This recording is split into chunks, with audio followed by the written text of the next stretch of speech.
પાટણ લોકનિકેતન વિનય મંદિરમાં ધોરણ 10ના વિદ્યાર્થીઓનો વિદાય સમારંભ યોજાયો। સુઈગામ તાલુકાના પાટણ ગામમાં આવેલી ગાંધીવાદી શાળા લોકનિકેતન વિનય મંદિરમાં ધોરણ 10ના વિદ્યાર્થીઓનો વિદાય સમારંભ યોજાયો હતો।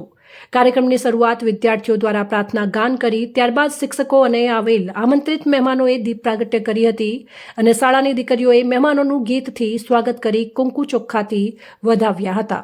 શાળાની દીકરીઓએ બેટી બચાવો બેટી પઢાઓ નાટ્ય સ્વરૂપે સુંદર અભિનય રજૂઆત કરી હતી અને આ વિદાય અંગે વક્તવ્ય પણ આપ્યું હતું। આ કાર્યક્રમમાં શાળાના આચાર્ય અશ્વિનભાઈ રેવડ, શિક્ષક ગિરીશભાઈ પરમાર, ભારતીબેન ચૌધરી, નિવૃત્ત શિક્ષક કરશનભાઈ પ્રજાપતિ, ઈશ્વરભાઈ ગોસ્વામી, પ્રાથમિક શાળાના શિક્ષક પરેશભાઈ વેંજિયા, રમેશભાઈ ચૌધરી, સરકારી ઉચ્ચતર માધ્યમિક શાળાના શિક્ષક કિરણબેન પ્રજાપતિ સહિત શિક્ષકો હાજર રહ્યા હતા।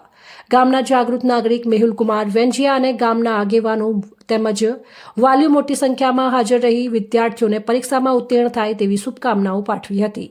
લોકનિકેતન વિનય મંદિરના શિક્ષકો દ્વારા આવેલ આમંત્રિત મહેમાનોનું પુસ્તકો આપી સન્માન કર્યું હતું અને નિવૃત્ત શિક્ષક કરશનભાઈ પ્રજાપતિ દ્વારા દીકરીઓને રોકડ રકમ આપી સન્માન કરાયું હતું। શિક્ષિકા કિરણબેન પ્રજાપતિ દ્વારા ધોરણ 10ના વિદ્યાર્થીઓને ઇનામ સ્વરૂપે બોલપેન ભેટ આપવામાં આવી હતી। રિપોર્ટર નરેશભાઈ ઠાકોર, સુઈગામ।